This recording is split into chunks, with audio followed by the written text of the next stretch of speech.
I want to share a real quick story with you. I gave my life to Jesus 18 years ago. I got out of the pill. I was a pill dealer. I was a drug head. I gave my life to Jesus 18 years ago. I didn't go to NA or AA, which is okay if you do.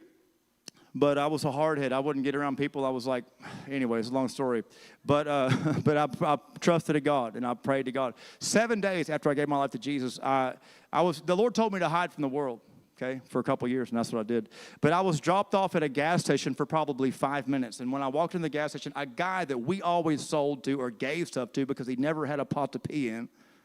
So he was the guy you like give him a couple of drugs because just to kind of help him out because, you know, pity the guy. Here's a couple of drugs. You know, come on, you're okay. Whatever. This guy all of a sudden comes up, and he's like the drug dealer now with a bag full of drugs.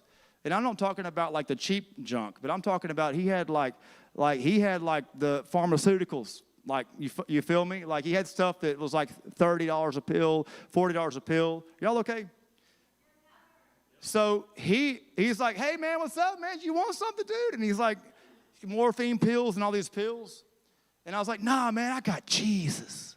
I got Jesus, yeah. And I felt good about saying that. I turned around.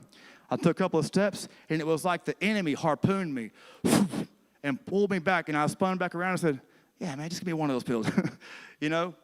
Because he was like, just give me anything. I just don't have any money. I have drugs, but I don't have no money. So drug dealers in situations sometimes. So I was like, here's $5. Give me a $30 pill. Boom. So I popped it. My mother comes to pick me up because we dropped my little boy off at his grandma's, and she didn't like me because I was not a likable person. So that's why they dropped me off at the gas station. Are y'all following this? I was saved 18 years ago. I was dropped off at a store 7 days later for 5 minutes. A guy comes out of nowhere to give me drugs almost for free. I couldn't resist it.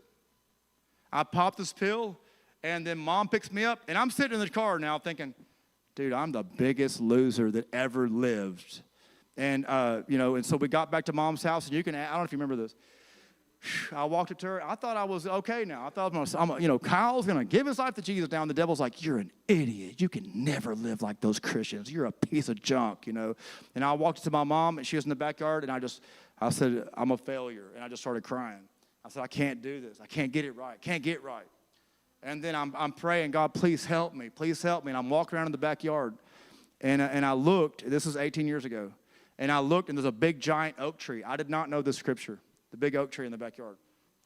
Actually, the neighbor's oak tree. And when I looked at the oak tree, because we don't know how close God is, God was in me looking at the oak tree through my eyes, and he said, you see the oak tree right there? I'm going to make you just like that oak tree.